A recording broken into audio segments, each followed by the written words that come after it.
Shalom, peuple de Dieu. Nous, pasteur Élie Tchema de l'Assemblée de délivrance et de révélation, venons ce jour pour le partage de la parole de Dieu. Le thème est ainsi intitulé « Souviens-toi d'où tu es tombé ».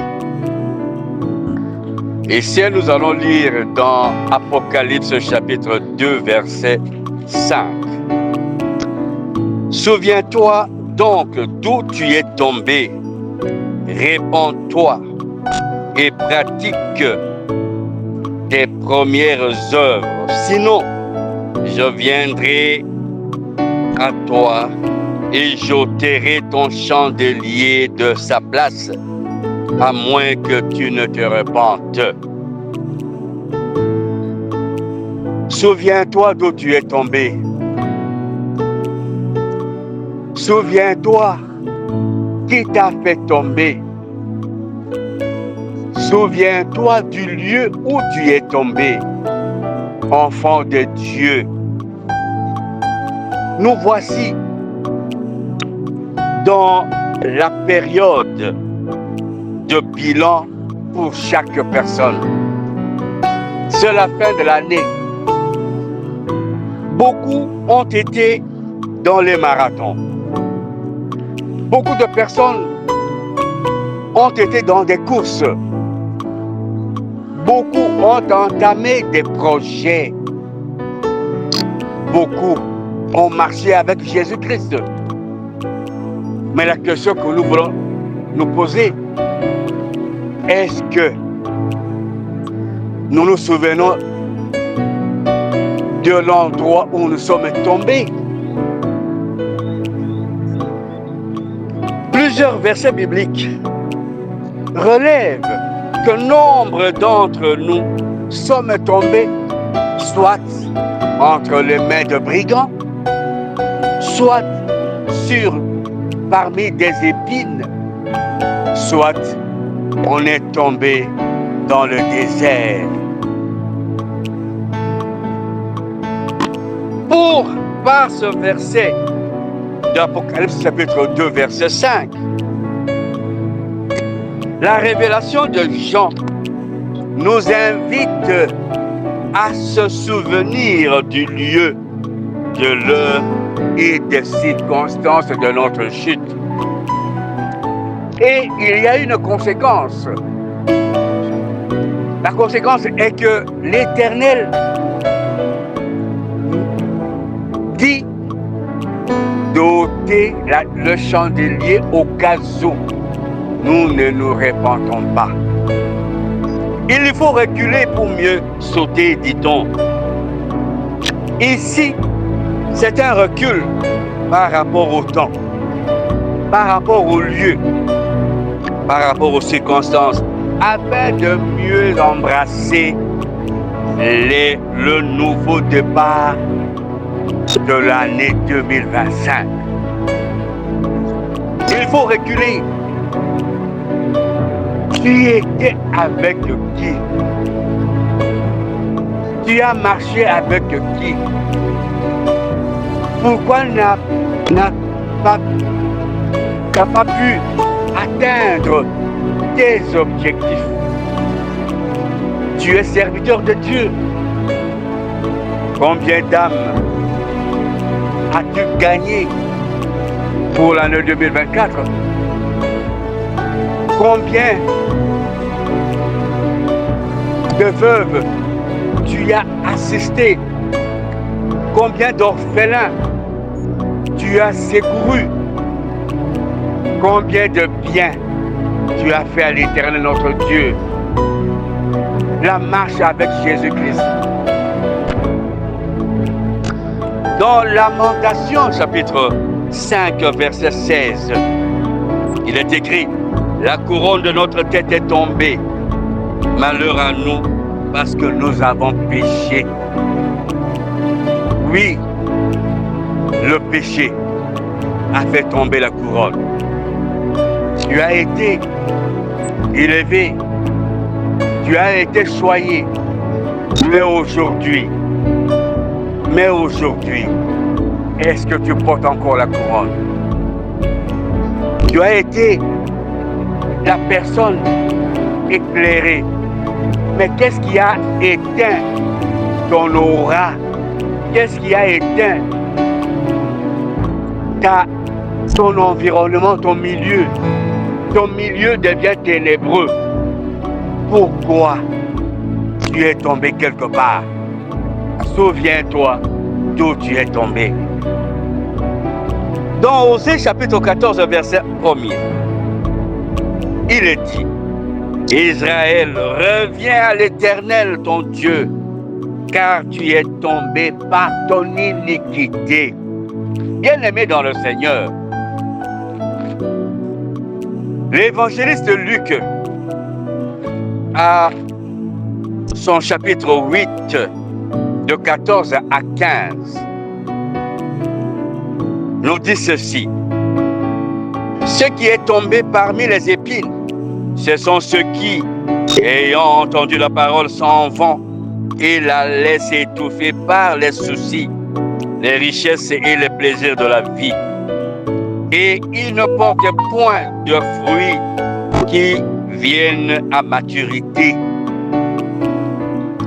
Ce qui est tombé dans la bonne terre, ce sont ceux qui, ayant entendu la parole avec un cœur honnête et bon, la retiennent et portent du fruit avec persévérance. L'évangéliste Luc donne l'aspect de la parole tombée parmi les épines et sur la bonne terre. C'est le moment de se regarder sincèrement et franchement. À ce sujet, des questions s'imposent pour identifier la cause de notre chute. Ma course est-elle sur des épines? Était-elle sur la bonne terre? Mais pourquoi suis-je tombé? Dans le verset 14 de Luc, il est dit: il ne porte point de fruits qui viennent à maturité. Oui, ayant couru, ayant marché, nous ne sommes pas arrivés à destination. Les fruits dont nous avions l'objectif de cueillir n'étaient pas arrivés à maturité. Dans Hébreux chapitre 6, verset 6, il est dit: et qui sont tombés soient encore renouvelés et amenés à la repentance, puisqu'ils crucifient pour leur part le Fils de Dieu et l'exposent à l'ignominie. Comme il a été dit dans Lamentation, la couronne est tombée et ce sont nos péchés qui jettent l'opprobre sur notre Maître.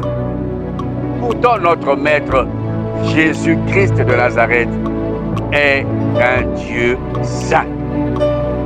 Au-delà de nos efforts physiques, au-delà de nos relations humaines, au-delà du pouvoir humain que nous pouvons avoir, le pouvoir de ce monde, le pouvoir de la sorcellerie, de l'occultisme, le pouvoir des hommes, nous n'avons pas pu franchir la ligne d'arrivée. Voici le moment de reconsidérer nos foi. Le moment est arrivé pour chacun de reconsidérer ses foi. Où es-tu tombé? Et qui t'a fait tomber dans ce piège? Pourquoi tu es tombé dans ce piège? Pourquoi tu as emprunté cette voie? C'est la voie de la malédiction. C'est la voie de l'enfer. C'est la voie de l'échec. Mais qui t'a fait emprunter cette voie-là? Bien-aimé dans le Seigneur,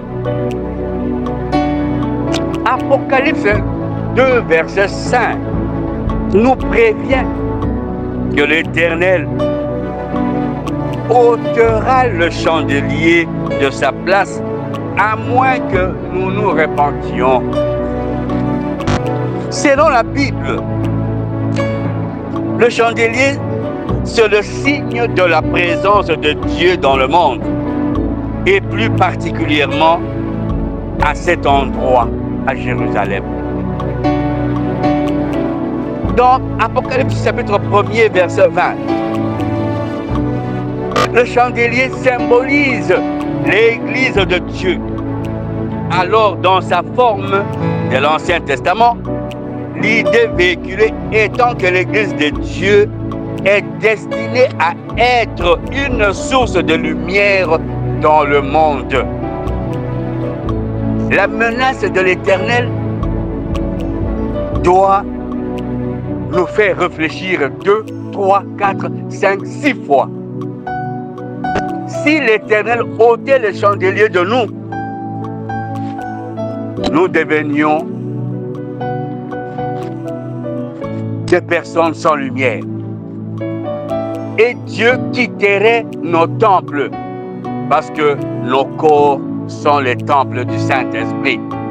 Et si l'Éternel ôtait le chandelier, nous ne serions plus, nous n'aurions plus la présence de Dieu. Luc chapitre 12, verset 35 de dire que vos reins soient saints et vos lampes allumées. Si réellement nous voulons marcher avec le Seigneur et atteindre notre destination, nous devons avoir nos lampes allumées. Et si on nous ôte le chandelier, donc nous allons marcher dans les ténèbres et nous allons continuer à tâtonner jusqu'à ne point arriver à destination. L'évangéliste Matthieu, à son chapitre 5, du verset 14 à 15, il dit: vous êtes la lumière du monde. Une ville située sur une montagne ne peut être cachée. Et on n'allume pas une lampe pour la mettre sous le boisseau, mais on la met sur le chandelier et elle éclaire tous ceux qui sont dans la maison. Le chandelier a la mission de porter la bougie, porter la lumière qui éclaire toute la maison. Si le chandelier nous est ôté, notre maison serait ténébreuse. Que l'Éternel nous ôte le chandelier, c'est que nous avons perdu la gloire et la lumière. Jésus-Christ avait dit dans Jean, chapitre 19, verset 30, quand Jésus eut pris le vinaigre, il dit: tout est accompli. Et baissant la tête, il lui rendit l'esprit. Il dit: ô Père, tout est accompli. C'est-à-dire que rien n'avait pu, tout au long de sa quête pour sauver l'humanité, arrêter sa mission, sa détermination, son dévouement, son engagement à accomplir sa mission. Et Genèse chapitre 50, verset 20, de corroborer de clarifier un peu. Il dit, vous aviez médité de me faire du mal. Dieu l'a changé en bien pour accomplir ce qui arrive aujourd'hui, pour sauver la vie à un peuple nombreux. Les sacrificateurs s'étaient mis debout pour empêcher Jésus-Christ à accomplir sa mission, à arriver à destination. Genèse dit, ils ont mijoté, ils ont médité de faire le mal à Jésus-Christ. Dieu l'a changé en bien. Toi qui m'entends maintenant, je déclare que tous ceux qui méditent de te faire du mal, que tous ceux qui complotent contre ta fonction, contre ton travail, contre ton mariage, contre tes études, tes projets, je déclare que l'Éternel Dieu a changé maintenant tout ce mal en bien au nom de Jésus-Christ de Nazareth. Oui, ce n'est ni les flagellations, ce ne sont ni les actes de trahison des juges, ni des juifs. Ce ne sont ni les fausses accusations des grands sacrificateurs. Ce n'est ni la croix portée par Jésus, ni les clous qui ont trouvé ses mains et ses pieds, ni même la mort n'avait pu arrêter la détermination de Jésus à accomplir sa mission. Et en définitive, il avait dit, tout est accompli. L'évangéliste Paul, apôtre, lui aussi avait dit à la suite de Jésus-Christ qu'il a achevé sa course. Et dans Actes chapitre 20, verset 24, mais je ne fais pour moi-même aucun cas de ma vie, comme si elle m'était précieuse, pourvu que j'accomplisse ma course avec joie. Et le ministère que j'ai reçu du Seigneur Jésus, d'annoncer la bonne nouvelle de la grâce de Dieu. L'apôtre Paul avait achevé sa course. Au-delà des problèmes multiples, au-delà des attentats, au-delà des océans et des mers, il a cheminé et Paul a achevé la course. Bien-aimé dans le Seigneur, et que dire de toi et de moi maintenant? Marche avec Jésus-Christ et tu acheveras ta course. Marche avec Jésus-Christ et tu arriveras à destination. Ceux qui ont marché avec Jésus-Christ sont arrivés à destination. Ceux qui ont marché avec celui-là, dont nous ne voulons pas citer le nom, ne sont jamais arrivés à la satisfaction. Celui-là fonde sa marche sur la concurrence, sur l'envie, sur la haine, sur les désirs insatisfaits. Et en définitive, c'est la mort qui s'ensuit sans que on ne puisse atteindre la marche. Parce que lui-même, il est le père du mensonge. Celui-là a embarqué dans sa barque beaucoup de personnes avec des propos mensongers. Il a embarqué dans sa barque des personnes instables à la recherche de la satisfaction de la chair. Pourtant, souviens-toi de là où tu es tombé. Souviens-toi, mon frère, Souviens-toi, ma sœur, de là où tu es tombé. Le moment du bilan est arrivé. Où es-tu tombé pour que tu n'aies point arrivé à ta satisfaction, à ta destination, pour que tu n'aies point atteint tes objectifs? Voilà ce à quoi nous vous invitons au nom de Jésus-Christ.